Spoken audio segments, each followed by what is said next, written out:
রাজনৈতিক সংস্কৃতি ও ন্যায় বিচারে যুগান্তকারী ঘটনা শীর্ষক আমার দেশের উপসম্পাদকীয়টি লিখেছেন ইলাহি নেওয়াজ খান। এই মাসে মাত্র ৫ দিনের ব্যবধানে বাংলাদেশের রাজনৈতিক ইতিহাসে এমন দুটি গুরুত্বপূর্ণ ঘটনা ঘটে গেল যা আমাদের রাজনৈতিক সংস্কৃতি ও ন্যায় বিচার প্রতিষ্ঠার ক্ষেত্রে যুগান্তকারী ঘটনা হিসেবে বিবেচিত হবে। প্রথমত ১৭ই অক্টোবর জাতীয় সংসদের দক্ষিণ প্লাজায় ২৫টি রাজনৈতিক দলের ঐক্যমত্যের ভিত্তিতে জুলাই জাতীয় সনদ স্বাক্ষরের ঘটনা। দ্বিতীয়ত গত ২২ অক্টোবর মানবতাবিরোধী অপরাধের অভিযোগে পৃথক ৩টি মামলায় ১৫ সেনা কর্মকর্তার আন্তর্জাতিক অপরাধ ট্রাইব্যুনালে হাজির হওয়া এবং তাদের কারাগারে পাঠিয়ে দেওয়ার ঘটনা। এখানে কারাগার বলতে ঢাকা সেনানিবাসে প্রস্তুত করা সাব জেলে পাঠানো হয়েছে। বিশেষ করে ১৫ সেনা কর্মকর্তার ট্রাইব্যুনালে হাজিরা দেয়া নিয়ে নানা বিতর্ক ও আলোচনা সমালোচনা এবং অহেতুক উত্তেজনা সৃষ্টির অপচেষ্টার পর এই হাজিরা এটাই প্রমাণ করেছে কেউই আইনের ঊর্ধ্বে নন। ঠিক একইভাবে টুটাফাটা অভিযোগে এদেশে সেনা অভ্যুত্থানের ঐতিহ্য থাকা সত্ত্বেও এতগুলো কর্মরত সেনা কর্মকর্তাকে ট্রাইব্যুনালে সোপর্দ করার ঘটনা যেমন ঐতিহাসিক, তেমনি আইনের শাসনের প্রতি সেনা কর্মকর্তাদের আন্তরিকতার পরিচয়ও বহন করেছে। এখানে উল্লেখ করতে হয় সেনাবাহিনীতে কর্মরত থাকা অবস্থায় একসঙ্গে এতগুলো ঊর্ধ্বতন সেনা কর্মকর্তার বেসামরিক আদালতে বিচারের ঘটনা এই প্রথম।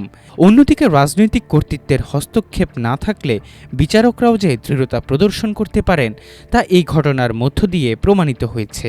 সামরিক বাহিনীর অনুরোধে স্বরাষ্ট্র মন্ত্রণালয় ক্যান্টনমেন্টের মধ্যে একটি বাড়িকে আগেই সাবজেল হিসেবে ঘোষণা করেছিল। সে অনুযায়ী আন্তর্জাতিক অপরাধ ট্রাইব্যুনাল ১-এর বিচারকরা ১৫ সেনা কর্মকর্তাকে সাবজেলেই পাঠিয়েছেন। এই পটভূমিতে এটা বলা যায় জুলাই সনদে যা অঙ্গীকার করা হয়েছে তারই একটা প্রতিফলন হয়েছে মানবতাবিরোধী অপরাধের অভিযোগে ১৫ সেনা কর্মকর্তাকে আইনের আওতায় আনার মধ্য দিয়ে। সুতরাং ট্রাইব্যুনালে ১৫ সেনা কর্মকর্তার হাজিরা প্রদান এবং জুলাই সনদ স্বাক্ষরের ঘটনা এমন দুটো উদ্যোগ যা ভবিষ্যতে যে কোনো ধরনের স্বৈরশাসনের পথকে রুদ্ধ করে দেবে। যদিও ফেসিবাদ রাষ্ট্রের সব আইন কানুন অমান্য করেই প্রতিষ্ঠিত হয়, তবুও একদিন না একদিন বিচারের সম্মুখীন হতে হয় এই আশঙ্কা থেকে হয়তো ভবিষ্যতে কোনো শাসক আর ফেসিবাদ কায়েমের স্বপ্ন দেখবে না। এই প্রেক্ষাপটে সবচেয়ে গুরুত্বপূর্ণ হচ্ছে জুলাই জাতীয় সনদ স্বাক্ষরের ঘটনা, যা বাংলাদেশের রাজনৈতিক ইতিহাসে একটি মাইল ফলক হিসেবে বিবেচিত হবে। সুতরাং এর গুরুত্ব অনুধাবন করে এই বিষয়ে একটু বিস্তারিত আলোচনা হওয়া দরকার, কারণ এই জুলাই সনদ বাস্তবায়নের উপরই নির্ভর করছে আগামীতে স্বৈরাচারী শাসনমুক্ত আইনের শাসনের এক বাংলাদেশ। অনেক দিন ধরে রাজনৈতিক দলগুলোর মধ্যে অনেক বিষয় নিয়ে টানাপোড়েনের পর অবশেষে তারা জুলাই সনদ স্বাক্ষর করেছেন, কিন্তু এর বাস্তবায়ন নিয়ে জুলাই বিপ্লবের তরুণ তুর্কিরা ছাড়াও অনেকের মধ্যে সন্দেহ ও সংশয় থাকলেও এটি ছিল একটি ঐতিহাসিক ঘটনা। কারণ বাংলাদেশের স্বাধীনতার পর বিগত ৫৪ বছরের মধ্যে এই প্রথম বিএনপি ও জামায়াতের মতো বড় বড় দলসহ ২৫টি রাজনৈতিক দলের নেতারা এক মঞ্চে সমবেত হয়ে সরাসরি জনগণকে সাক্ষী রেখে একটি চুক্তিতে স্বাক্ষর করেছেন।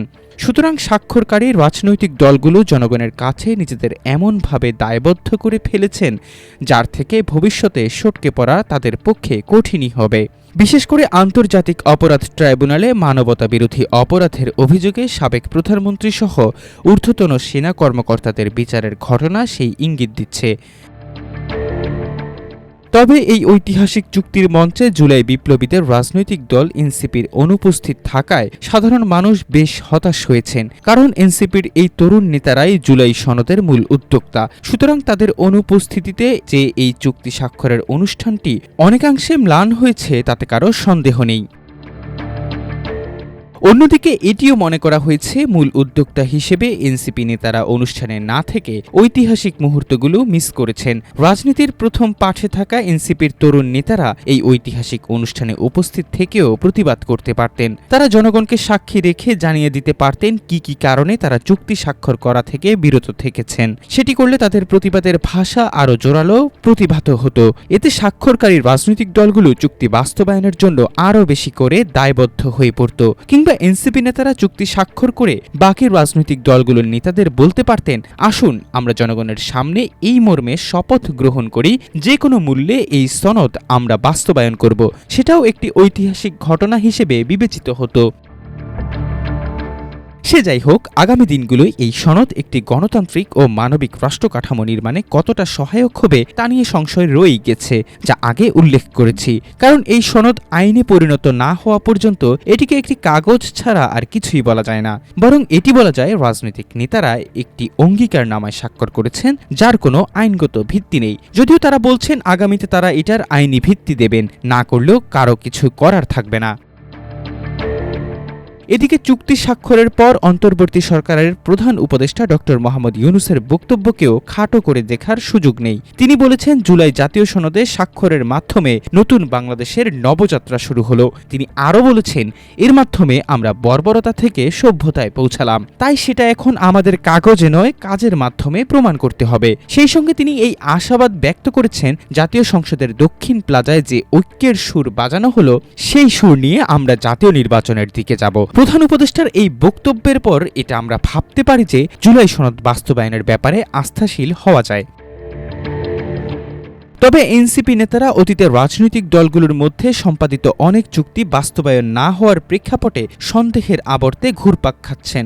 এ প্রসঙ্গে তারা ৯০-এর গণ অভ্যুত্থানের পর ৩টি জোটের মধ্যে স্বাক্ষরিত রূপরেখা বাস্তবায়ন না হওয়ার কথা উল্লেখ করেছেন। তারা মনে করেন তখন বিএনপি ক্ষমতায় গিয়েছিল, কিন্তু ওই রূপরেখা বাস্তবায়ন করেনি। তাই আগামীতে বিএনপি ক্ষমতায় গেলে এ জুলাই সনদ বাস্তবায়ন নাও করতে পারে বলে এনসিপি নেতাদের সন্দেহ। তারা নির্বাচনের আগে একটি গণভোটের মাধ্যমে এই চুক্তি আইনে রূপ দেওয়ার পক্ষে ছিলেন। সেটি হয়নি বলে তারা অনুষ্ঠানে অংশ নেওয়া থেকে বিরত থেকেছেন। কিন্তু যেহেতু এটা তাদের ব্রেন চাইল্ড, তাই তারা এই চুক্তির সঙ্গে আছেন। আবার অনেক বিশ্লেষক আশাবাদী স্বাক্ষর প্রদানকারী রাজনৈতিক দলগুলো নিজেদের স্বার্থেই এই সনদ বাস্তবায়ন করবে। কারণ রাজনৈতিক নেতারা ভবিষ্যতে ক্ষমতায় গিয়ে এই চুক্তিকে আইনে রূপ দিতে ব্যর্থ হলে ইতিহাস তাদের ক্ষমা করবে না, এমনকি জনগণও তাদের ছাড় দেবে না। কারণ জনগণকে সাক্ষী রেখে তারা এই চুক্তিতে স্বাক্ষর করেছেন এবং বাস্তবায়নেরও ঘোষণা দিয়েছেন। তাছাড়া সময়ও একটি ফ্যাক্টর। ৯০-এর গণ অভ্যুত্থান পরবর্তী রাজনৈতিক পরিস্থিতি এবং ৩৪ বছর পর জুলাই বিপ্লব পরবর্তী ঘটনাগুলোকে একই দিতে মাপা ভুল হবে, কারণ এই দুই সময়ের মধ্যে ব্যাপক পার্থক্য রয়েছে। আগামীতে যে দলই ক্ষমতায় যাক না কেন, সচেতন একটা জনগোষ্ঠীকে ফাঁকি দিয়ে চুক্তি বাস্তবায়ন না করার বাহানা ধোপে টিকবে না। তবে এটাও সত্য, বহু বছর ধরে রাজনীতিবিদদের প্রতিশ্রুতি ভঙ্গের কারণে আস্থাহীনতার বিষয়টি অস্বীকার করার মতো নয়। তবে এই সত্যকে অস্বীকার করা যাবে না যে শুধু আইন করলেই সবকিছু ঠিকঠাক মতো হয়ে যাবে, তার কোনো গ্যারান্টি নেই। কারণ রাজনৈতিক নেতাদের মানসিকতার উপর নির্ভর করে দেশ কিভাবে চলবে। পৃথিবীর বহু দেশে দেখা গেছে নির্বাচনে জনগণের বিপুল ম্যান্ডেট নিয়ে ক্ষমতায় যাওয়ার পর ফ্যাসিবাদ কায়েম হয়েছে। জার্মানির হিটলার ও পর্তুগালের সালাজা তার উজ্জ্বল দৃষ্টান্ত। তারা গণতান্ত্রিকভাবে নির্বাচনে বিজয়ী হয়ে ক্ষমতায় গিয়ে ভয়াবহ ফ্যাসিবাদী শাসন কায়েম করেছিলেন। বাংলাদেশেও তার উদাহরণ শেখ হাসিনার ১৫ বছরের বিভীষিকাময় শাসন। এছাড়া পৃথিবীর যে কোনো দেশের সংবিধানে সামরিক অভ্যুত্থানের বিধান নেই। এই ধরনের তৎপরতা অবৈধ। তা সত্ত্বেও বাংলাদেশ সহ বিশ্বের বহু দেশে সামরিক অভ্যুত্থানের মাধ্যমে ক্ষমতা দখলের ভুরি ভুরি নজির রয়েছে। এই তো কদিন আগে মাদাগাস্কারে গণ অভ্যুত্থানের মুখে সামরিক বাহিনী ক্ষমতা দখল করে বসেছে। সুতরাং রাজনীতিবিদদের মানসিকতাই রচনা করবে নতুন বাংলাদেশের ভিত্তি। তবে সবচেয়ে বড় প্রশ্ন হচ্ছে, ব্রিটিশরা ৮৪০ বছর আগে বিশ্ববাসীকে গণতন্ত্র ও মানবতা রক্ষার যে সনদ স্বাক্ষর করেছিল, তা অনন্য দৃষ্টান্ত আমাদের সামনে থাকা সত্ত্বেও রাজনীতিবিদদের একটি সনদে স্বাক্ষর করতে ১ বছরেরও অধিক সময় লেগে গেল কেন? অথচ ব্রিটেনে তারা ছিল একদিকে রাজা, অন্যদিকে সামন্ত প্রভুরা, কিন্তু তারাই তাদের শ্রেণী স্বার্থের কথা ভুলে গিয়ে সাধারণ জনগণের জন্য এক অনন্য সাধারণ চুক্তি স্বাক্ষর করেছিলেন, যার নাম হচ্ছে ম্যাগনা কার্টা। কিন্তু আমাদের রাজনীতিবিদরা যারা সামন্ত পরিবার থেকে আসেননি, যাদের রয়েছে একটি গণতান্ত্রিক রাষ্ট্র প্রতিষ্ঠার দীর্ঘ ত্যাগ প্রতীক্ষার ইতিহাস, তারা শেখ হাসিনার ফ্যাসিবাদী শাসনের জাতাকলে নিষ্পেষিত হয়েছে নিষ্ঠুরভাবে। তারা কেন একটি গণতান্ত্রিক ও মানবিক রাষ্ট্র প্রতিষ্ঠার লক্ষ্যে একটি সনদ তৈরিতে এত দ্বিধাগ্রস্ত ছিলেন? আর কেন এত সময় নিলেন? আর কেনই বা এটি একটি ঐতিহাসিক দলিলপত্র হিসেবে হয়ে উঠতে পারল না? অথচ ব্রিটেনে ১২১৫ খ্রিস্টাব্দে যে ম্যাগনা কার্টা চুক্তি স্বাক্ষরিত হয়েছিল, তা এখনও বিশ্বের প্রতিটি দেশের জন্য প্রযোজ্য। এটিকে আধুনিক গণতন্ত্র, মানবাধিকার ও ন্যায় বিচারের ভিত্তি হিসেবে ধরা হয়। এই সনদ ৬৩টি অনুচ্ছেদে বিভক্ত ৪,০০০ শব্দের এক সমৃদ্ধ দলিল। শতাব্দীর পর শতাব্দী ধরে ইংরেজ জাতি এবং বিশ্বের বিভিন্ন রাষ্ট্র এই চুক্তির মূলনীতি অনুসরণ করে আসছে। এটিকে আধুনিক সাংবিধানিক নীতি হিসেবে গণ্য করা হয়। আমেরিকার সংবিধান ও বিল অব রাইটস রচিত হয়েছে এই সনদের মূলনীতিকে অনুসরণ করে। আরও সংক্ষেপে এই সনদের মূল কথা হচ্ছে, যে কোনো দেশের রাজাসহ দেশের সব মানুষ রাষ্ট্রের আইনের অধীন, কেউই আইনের ঊর্ধ্বে নন। অর্থাৎ এই আধুনিক যুগে যে কোনো দেশের প্রেসিডেন্ট, প্রধানমন্ত্রী, সামরিক বেসামরিক আমলা, পুলিশ, বিভিন্ন পেশা শ্রেণীর মানুষ সহ সব জনগণ রাষ্ট্রীয় আইনের অধীন, কেউই আইনের ঊর্ধ্বে নন। দেশের বিচার প্রার্থী প্রতিটি মানুষের ন্যায় বিচার নিশ্চিত হবে। যেমন ব্রিটেনে একটা কথা আছে, আইনের ফাঁকফোকর দিয়ে কোনো অপরাধী ছাড়া পেয়ে গেলেও যেন কোনো অবস্থাতেই একজন নিরপরাধ ব্যক্তি শাস্তি না পায়। মানুষ আশা করে আগামী নির্বাচনে বিজয়ী সরকারি ও বিরোধী দলীয় সংসদ সদস্যরা ঐকমত্যের ভিত্তিতে জুলাই সনদকে আইনি রূপ দিয়ে এমন এক ব্যবস্থা সৃষ্টি করবেন, যেখানে আবার স্বৈরশাসন সৃষ্টির কোনো অবকাশ থাকবে না, আর যাতে কোনো রাজারানীর শাসন কায়েম না হয়। সেটা না করতে পারলে ইতিহাস এই সনদ স্বাক্ষরকারী রাজনীতিবিদদের ক্ষমা করবে না।